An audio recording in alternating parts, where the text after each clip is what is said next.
So Jesus didn't sit on the throne of David, and instead of the throne of David these Christians talk about some Antichrist going to rise up. What the fuck?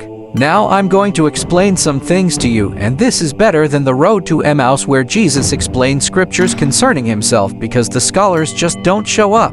First of all, there's a few things need to understand while reading the prophecies. They have double fulfillments. That's the way the scholars of King James knew that they were divinely inspired. When they asked Jesus, "Are you that prophet going to sit on the front of David and take the fuck over? Are you that prophet that Elijah going to come to restore all things?" He said, "No, I'm not that prophet, but if you'll have it, he's here." And they understood just who in the fuck he was talking about. Then he said, "But indeed Elijah will come before the great and terrible day of the Lord." Now Jesus was the sower of seed, but Jason takes a dual role. I'm the sower and the reaper. I shit you not. Let me take you for a tour. And might I remind you, there's plenty of sarcasm in heaven.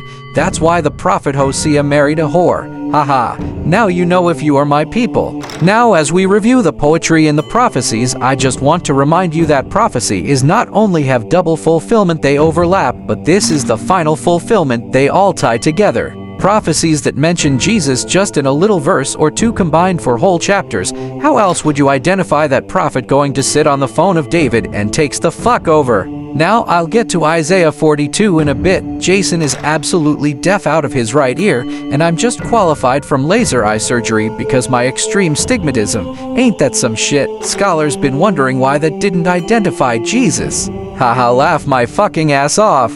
Now, here's one that didn't apply to Jesus and its absolute fulfillment. Acts chapter 3, let's start in verse 18. And fuck all the church folk who talk about some Antichrist going to rise up that's a cock block to the throne of David and the wedding feast. But those things which God foretold by the mouth of all his prophets, that the Christ would suffer, he has thus fulfilled. Repent therefore and be converted, that your sins may be blotted out, so that times of refreshing may come from the presence of the Lord, and that he may send Jesus Christ, who was preached to you before, whom heaven must receive until the times of restoration of all things, which God has spoken by the mouth of all his holy prophets since the world began. For Moses truly said to the fathers, "The Lord your God will raise up for you a prophet like me from your brethren. Him you shall hear in all things, whatever he says to you. And it shall be that every soul who will not hear that prophet shall be utterly destroyed from among the people." Yes, and all the prophets, from Samuel and those who follow, as many as have spoken, have also foretold these days.